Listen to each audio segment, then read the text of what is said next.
আপনি যেটা বলেছেন মূল্যস্ফীতি হবে কিনা, আমরা তো টাকা ছাপিয়ে দিচ্ছি না। আমরা যেহেতু টাকা ছাপিয়ে দিচ্ছি না, কাজেই মূল্যস্ফীতি হবে না। মাননীয় সংসদ সদস্য, আপনি যে প্রশ্নটি করেছেন যে কতজন মানুষের কাছে আমরা পৌঁছে দেব, তাই তো, এবং মূল্যস্ফীতি হবে কিনা, বাজেট কত, স্বাভাবিকভাবে বাজেট কত এটি আমরা আপনাদেরকে এখনই বলছি না।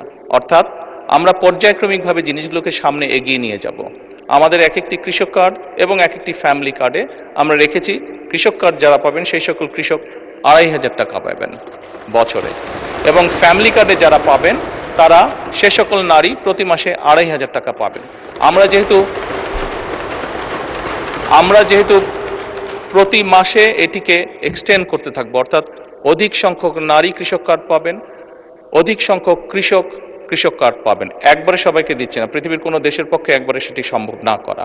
সেই জন্য প্রতি বছরই আমরা বাজেটের স্যাংশন বাড়াবো, প্রতি বছরই বাজেটে আমরা টাকা অ্যালোকেট করব, এভাবেই পর্যায়ক্রমিকভাবে ধীরে ধীরে আমরা এগোবো। এবং অবশ্যই বাজেটের প্রাধান্য পাবে। এবং আপনি যেটা বলেছেন মূল্যস্ফীতি হবে কিনা, আমরা তো টাকা ছাপিয়ে দিচ্ছি না। আমরা যেহেতু টাকা ছাপিয়ে দিচ্ছি না, কাজেই মূল্যস্ফীতি হবে না। 200-র বেশি সার্ভিস ও ফিচারে লেনদেনের সব বিকাশ অ্যাপে সম্ভব।